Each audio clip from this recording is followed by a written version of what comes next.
everyone, this is Chris Dangerfield from TT365. In this quick how-to video I'm going to talk a little bit about our recent club and venue module upgrade. Today I'm putting this together very quickly. I've got a few notes in front of me, but I'm basically just going to wing this as I want to try and get this out onto the site this afternoon. So basically what I'm going to talk to you about quickly is first of all why we've done the clubs and venue upgrade, how things are now different and what you should expect and what you should be looking out for, and finally I'll run through with the screencast a few examples of how you would do simple things like adding clubs now, deleting clubs, associating venues to the clubs, etc. Hopefully by the end of this how-to video I will have brought you all up to speed on exactly how this new module works, and hopefully how you'll see that it's going to benefit you. So I'm going to set a few things up and I'll be back in one moment. Okay, I'm back. So the first thing I thought I would do is just talk a little bit about why we've done the upgrade to the clubs and venues module. Okay, so historically each league has had its own list of clubs and their own list of venues. Quite often a club will play in a number of leagues in its local area, and each league was managing their own version of that club record. In addition to that, some of these clubs already have their own league manager, website, membership manager, their own website, and they're also managing their own data about their organisation as well. Table Tennis England approached us about producing a national database of clubs and venues from effectively the combination or the total sum of all of the club and venue data we had within our system. We agree with their view that this is something that could be extremely valuable for the sport going forward, having a sort of a single version of the truth in terms of every club and venue in the country, and once we've had that, we will be able to do lots of great tools for players and for prospective players in the future that are looking to find a club near them. And in the future I foresee accurate club finding tools where we know the data for each club is going to be accurate, because you guys are going to be using those club records on a weekly basis and keeping them up to date. So if someone is genuinely looking for a club, we're not going to have an issue where they turn up to play at a club and it's been closed 2 years, because you'll have already handled the closure of all of those records as part of your day-to-day usage of the system. So there's a lot of obvious and good reasons why we wanted to move to this. The key though is understanding how this is different to what you had before.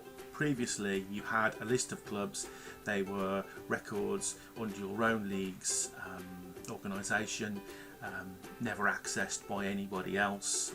What you did to them only ever affected you and your league. Now we are having a national database of clubs and venues. Effectively this is a little bit now like membership, where each individual organisation or club has its own record, like a member has its own record. So your clubs list is a bit similar to the membership list. You've got, your league has an association with a club and a venue. So the record that you are editing is not directly your record. It is the record belongs to the club itself. That club has the ability to be able to update and maintain that record. In addition to that, you have the ability to use that record within League Manager and make appropriate changes as and when necessary. Furthermore, Table Tennis England will have access to that data so that they can then go out and engage with these clubs and hopefully help to get more people playing table tennis, which will ultimately lead to new teams entering your league. And we will also then be able to develop lots of great tools as a result of having this national database. So how's it different? Basically you have got this big list of clubs, and you're sharing access to the data now. So it's very important when you are editing club records that you don't change things, having a very narrow view of the usage. So in your league you may have a club playing for you, and they may play at a specific venue. When you open their club record up, you may see 2 venues on that record. Now it may very well be that that club genuinely plays at those 2 venues, but only plays at one of those venues in your league. Now it's very important that you recognise that you shouldn't delete a venue off of a club record just because you don't recognise it. That's something that Table Tennis England and the club itself will over time have to manage. However, there will be mechanisms within the system for you to report venues which you believe are not relevant to that club. And of course, if you're absolutely certain that a venue is no longer relevant, like you know for certain that a club has stopped using that venue now and they've moved somewhere else, it's perfectly fine for you to go in and clean up that record, delete the old venue, add the new one in. Okay, so that's kind of how things are different. When you use the system, it's just worthwhile giving some consideration to the changes you make and how it could affect other users of that data, in particular other leagues. Going in and doing something as simple as changing the name of a club will effectively change that name of that club everywhere on the system. That means if 2 neighbouring leagues are using the same club and you go in and change the name of that club, all of those league websites are all going to change. So therefore it's quite important that there's a level of responsibility around the level of changes that you make. That's why a lot of these functions have been made administrator only functions. So even though you do have potentially league secretaries and division secretaries entering results, they won't have access to be changing this data unless you explicitly give them full administrative access. So this video is geared mainly towards the main administrators who set up the league every year and manage the clubs and the venue data. You do need to be aware that obviously if you make a change, it is going to have an effect elsewhere in the system. So I am kind of winging this a little bit, so what I'm going to do is just talk a bit about how you use the new modules. So I'm in my development league here. This is just a league that we've got set up for demonstrating things and testing various bits and pieces. So if I just look at our clubs list, it should really be empty. We don't have any clubs associated with our league currently. So what I will do is I will add a club. Now the first thing it wants me to do is search. So the idea is 95% of the time we would hope that the club you're looking for is already in the database, because every club that has existed in our system previously has been converted into a club in the main national database now. Or granted, there are a number of issues in terms of the conversion, and some clubs have been duplicated, other clubs have managed to somehow disappear. But if you can find the club and you certain it is your club, then the first thing is you should use the existing record rather than creating a new one. So I'm just going to quickly search. Don't even know what I'm going to search for, so let's just type in Woodfield, which is a club that's local to me.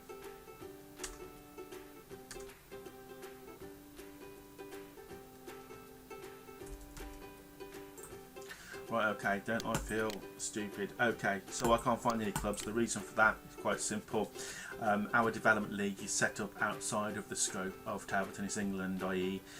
Development League has its own development county and its own development national governing body. Therefore, there are no clubs in the development national governing body league, which is actually quite fortuitous actually, because one of the things I do need to say is that when you do create a club, it is within the scope of the country that you're from. So if you are in a league from Wales or Scotland or another country that's using the system, when you create these clubs, it's only going to be selecting clubs and adding them to the database from within the country that you are from. So if you're an English league, you will have access to the entire English list of clubs, but if you're from Scotland, you're not going to find English clubs in your list, and vice versa. So what I'm going to do is pause the video and switch into a real league from somewhere else and do a little bit of demonstrating on that. Okay, I'm back, and you'll see I'm logged into the Kidderminster League, which is a league that I'm associated with. I'm also logged in with a different user account, and this is got a lot higher level of access. So that you may notice the occasional thing on the screen which you're not used to seeing. For example, up here, these are just debugging tools that I use to tell me about the performance of a page and make sure that things are running as efficiently as they can. You can just ignore these bits and pieces that you may see. Okay, right. So Kidderminster League. Let's have a look. Looks like they've already set up their league for the new season. Incidentally, you're not going to see anything in here that you wouldn't be able to see on the public website if you were to take a look. All of the club information that you'll see is all public access information, as is all the venue data. And so I'm not giving anything away by showing you inside the Kidderminster League system, although it will be identical to what you use with the exception of the name and obviously the data. So we've got 12 clubs, recognise them. So what we'll do is we will take a look at how you add a club. So click add, and we get the club search. Now basically the first thing we need to do is search for a club. We've got this big national list now, as I think I've already said, and first thing we should do is make sure our club is not already in it. We need to, when you do this, put a little bit of effort into making sure you search for different variations of the name and spelling to ensure that the club doesn't exist. Our goal is to find the club if it already exists in the database and link to that record. You'll notice here, if you look closely, it says the club name and in brackets town. The idea here is that the town is added to help you identify the difference between a St Mary's that may be from up north in Hull, which I know there's one, whereas there may be another St Mary's down in London or Devon or somewhere like that. And I know that St Mary's is a very popular club name, and in fact I think there's almost a dozen clubs in the country all with that name. So when we start typing something in, we should see the town name appearing at the side. So we'll try again and search for Woodfield, which is a club that's local to me, and here I can find it now, Woodfield TTC. Incidentally, the reason the town didn't display is because that data hasn't yet been saved on the Woodfield record. That's something that will be coming very soon. Now, this is quite an interesting thing that it's brought back. These two venues here, I think, are just historic data that's stored. For some reason, they're stored on this record, probably because of a relationship with British League, and that will get cleaned up as part of this process. But this here is their primary venue. Now there are other Woodfield clubs that I am aware of, at least one additional club called Woodfield. So to make sure I've got the right one, I'm looking at the venue data just to make sure it's the right one I'm looking for. And now I'm pretty sure that this is the Woodfield club I want to add. I'm just going to create the relationship. And we'll obviously go in and clean all of this out after I finish this video. So Woodfield now are effectively related to the Kidderminster Table Tennis League, and if I edit that club record now, I can now see something that you'll probably be familiar with, all the data that you would expect to see. Now here, this is quite an important bit. This is a managed club. That basically what this means is that Woodfield is a club that has got its own website, membership manager, etc., and it's got an administrator similar to yourself that logs in and manages all the data. In fact, looking at this, it's got a couple. So basically, this is just an information. When we went live, this was going to prevent you from doing things, but that policy is being reversed. You will be able to make changes to these kinds of club records, but this information is here just to let you know that you are now changing a club record that is actually managed directly by the club. Okay, that's the first bit. Second bit, you've got this big orange thing here. This is a one-off thing. Once you've ticked this box and verified the information, that'll be gone and it won't be coming back. Basically, all we're trying to do is we just want to look to get the information in the database as accurate as we can. So we're just saying, verify please, verify the data that's on the screen. There's some important information to read. We're trying to get some uniformity in the naming convention. So first, when you're using a full name, this is going to be something that's going to be appearing on different reports and websites and search finding tools and all sorts of things like that. So Woodfield should be Woodfield Table Tennis Club. Similarly, you've got this short name. Now generally you've got 20 characters, so use the 20 characters if you want to. Make the short name as useful as you can. You're not going to get the full Table Tennis Club in there, so Woodfield TTC would suffice. Location, okay, town. This is, as I think I mentioned earlier, the town that I would associate Woodfield with is actually Penn, although we may find that Penn's not going to be. Penn's in Wolverhampton, Penn in West Midlands, so that actually is the official town that Woodfield is actually listed in. I'm going to leave the venue data for now. And I can also see this is also quite useful information. Other leagues that this club is associated with. This goes back to something I think I said at the start of the video, which is these records are shared. So this is telling you that the Woodfield Table Tennis Club also is plays in the Wolverhampton Table Tennis League, and they also play in the British League as well. And this is just a demonstration league that they're also linked in, probably from a previous test. So. This is useful information as an administrator, because up here you've got this sort of example now of multiple venue records, and from the Kidderminster League's perspective, these make no sense at all. I mean, Hereford is not a location that Woodfield would ever play at. They are there, however, for a historical reason for the British League. Now, it might be tempting to just go in and click delete, and they would be gone from obviously that club record. However, if the British League, or it could be any other league in the country, are using that record, they're not going to be overly happy when their website suddenly loses all of the venue information. So you really do need to give consideration to what you're deleting. So you should only delete venues from a club record if you are positive that that record or that venue is no longer in use. But to be fair, in order to delete, if this was just, for example, a venue that they used to play in and they've moved over to this one, perfectly reasonable for you to now just click the delete button and away you go. So far we've only really looked at the basics of a club record.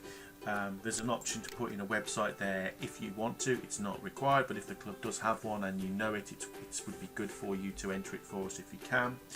Club secretary is an area that is currently under development, but will be coming online pretty quickly. It's something you had before. You just type the name, or start typing the name of the administrator of that club, or the secretary of the club, and it'll give you a little drop-down list that you just pick the name of the person that's appropriate. This section is going to grow. We're going to be giving you the option of providing additional information. It's not going to be limited to just the club secretary. We're going to offer the ability to record data about the other key people in that club. You may find it useful on your website to list the coach of that club.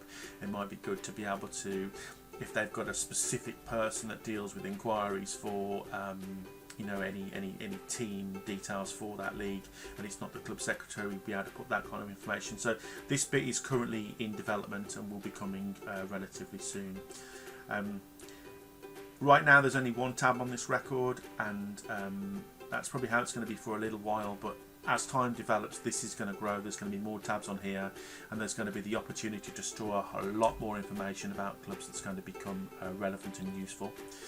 So you will have access potentially to, at the very least, read, potentially to edit as well. These things are still being worked out.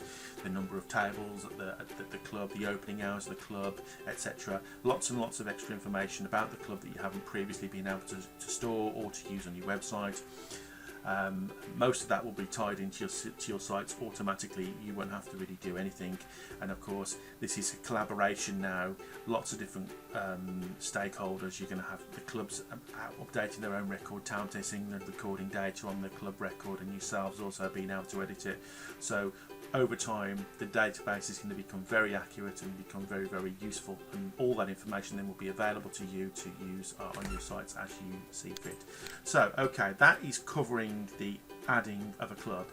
I should talk about adding a venue. So, to add a venue, say for example this is a club and they've got a second venue, or it may be a club that doesn't have a venue associated to it currently. Adding a venue is very simple. You click the add venue button, and again it's another search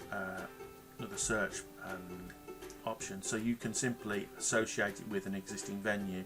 Now I have got no idea who to associate it with, so I'm just going to type in some random characters and I'll quickly associate it with, here we go, Brotherhood Hall. So I'm bringing this back. It's a venue that currently exists in the database. It's in Essex somewhere. So I'm just going to quickly associate this to the Woodfield club record. As I say, I will clean all of this up after. So if I create this relationship now, it has saved, and I am going to nip back to the club record and edit Woodfield again.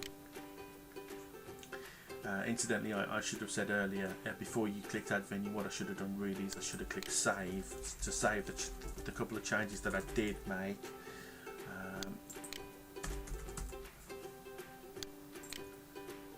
So I'm just going to do that now, and I'll take a short break because my phone's ringing. Right, okay, I'm back. Let's just quickly complete this. I think I chose Penn before, so Penn in West Midlands.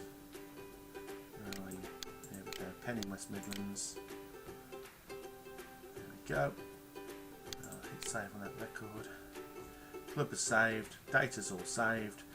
Now, incidentally, I've put this town on here. This is really important, actually, when we talk about this from the perspective of a club that doesn't exist. In fact, I think I'll show you that next. But importantly, Woodfield now has got a town associated to it in Penn. Okay, and we've got these extra venues that are also associated with Woodfield. I shall leave all of this blank and move on. We get back to the index now, and I'm going to add another club. Now, what I'm going to do is demonstrate what could happen to you. Right, Woodfield. I'm searching for Woodfield. I've got another club called Woodfield. Okay. However, I'm from Manchester, so therefore, let's say I'm on the Manchester League, and I want to add the Woodfield club, which plays in Manchester. Well, now this is going to be helpful to me because clearly the Woodfield Town Tennis Club in Penn, West Midlands, is not the club that would play in Manchester. So if I was to associate this club to the Manchester League, then I would not be doing the Woodfield Club or the Wolverhampton League, the Kidderminster League any favours at all, and I'd actually be causing myself a lot of work as well. What I actually need to do is recognise that Woodfield in Penn is not the club I'm looking for, neither are any of these, and actually what I need to do is create myself a new record. So you just keep typing until eventually these options are going to just disappear, and it's going to give me the option to create a new club. Now, this is some important information just to read, just to sort of stress that you should only be doing this if you're positive the club you're looking for is not in the list. I'm positive that the Woodfield club that I'm fictitiously making up that's in Manchester doesn't exist, so I will click to create the new club. Now I'm going to have to give it a name. So the club's name is Woodfield Table Tennis Club, and there's nothing wrong with that. There's no reason why you can't have two clubs with the same name in the same country. The key to this is going to be a town. So when I'm just going to choose, I know whether Manchester is going to appear. There we go, Manchester in Greater Manchester. So there we go. I'm just going to effectively create a new club now. So I'm creating a new club called Woodfield Table Tennis Club. It's based in Manchester. Create the new club. So the club has been created and it has been associated to the Kidderminster League. Okay, what I really should have done is logged into Manchester and done that, but for simplicity of explaining, I obviously didn't do that. So here I am, I'm on the Kidderminster site. There's my list. I've got 2 clubs now. Okay, what I don't actually need to display, actually I will, I'll make a note here while I'm on, just to add the town to the name of the end of each club. Now that's going to happen automatically when you associate the town to the club. So if you look down your club's index and you start seeing towns that are nowhere near you, then you've probably got the wrong club selected. So what we're going to need to do then is look at how you would fix that. So let's have a look. I'm the Kidderminster League and I edit that one, and this is the one in Manchester. So I've luckily clicked on the right one first time. We know how to associate a venue to a club now. We've discussed what you can do with a club record itself. So this is all actually, we've gone through all of this. So all that really remains to do is, I've got the wrong club selected, I just need to get rid of it. And quite a few of you will probably have the 1 or 2 or more clubs in your league, which are definitely not associated. Some of them will just be clubs that you've never heard of, that have never been associated with your league. You just go to the index and delete them. There may potentially be other clubs there that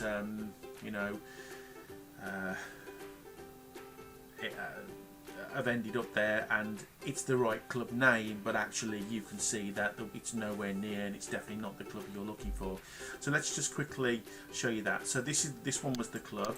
So simple delete will remove the association. Now you're not deleting the club record. This club is going to stay now in the national database, okay? And there will be various routines for cleaning these things up in time. But for now, if you delete a club record, you're not actually deleting it. You're just deleting your association or your relationship with that club. So I've got this other Woodfield club that I added earlier on. So I'm just going to edit that one and just show you how we do, first of all, verification. Verify.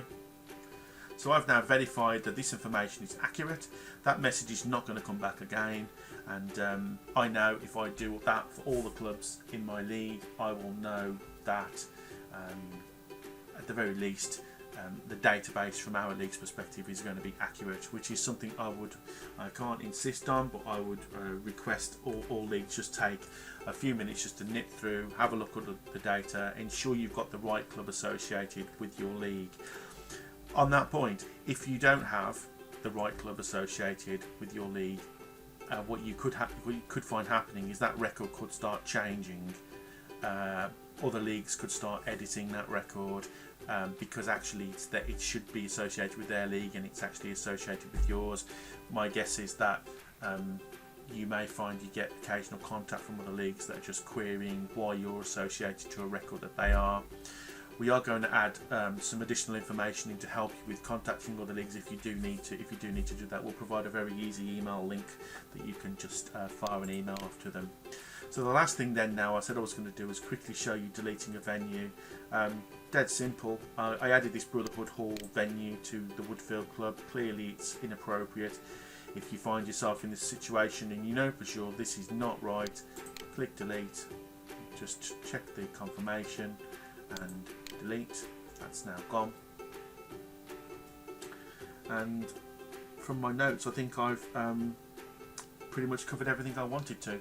So I'm going to take a quick pause, check what I've recorded, and probably come back with some kind of summary and conclusion later. Okay, right, well thanks for watching. I've been through and reviewed the footage now and edited it down. Hope you found this video helpful. As I said at the beginning, I have kind of just thrown it together very quickly today, as I know there's a lot of you out there that are a bit confused by the changes that we've made. I hope that this video has helped to resolve some of the questions you had. What I'm going to do is, if you send me an email, if there are any questions that you have as a result of this video or things that you feel I've missed, if you send me an email, chris@talbotonis365.com, what I'll try and do is I get a bunch of them together and try and record another one of these videos that just specifically answers any questions that you may have. I'll get that recorded, sent out and added to the how-to videos. Then everybody then can benefit then from the questions that get raised. So okay, I hope you found it useful. It's not exactly polished, but hopefully it was informative for you. So I'm going to get this saved and uploaded to YouTube, and hopefully we'll have it online before 5 o'clock. So yeah, thanks a lot for watching. Thanks for watching this short how-to video. You'll find more videos like this on our website. Just go to the help section, click on the how-to menu item. If you've got an idea for a how-to video that we don't currently have, please send an email to howto@tabletennis365.com and we'll do our best to produce one of these as soon as we can. Thanks for watching.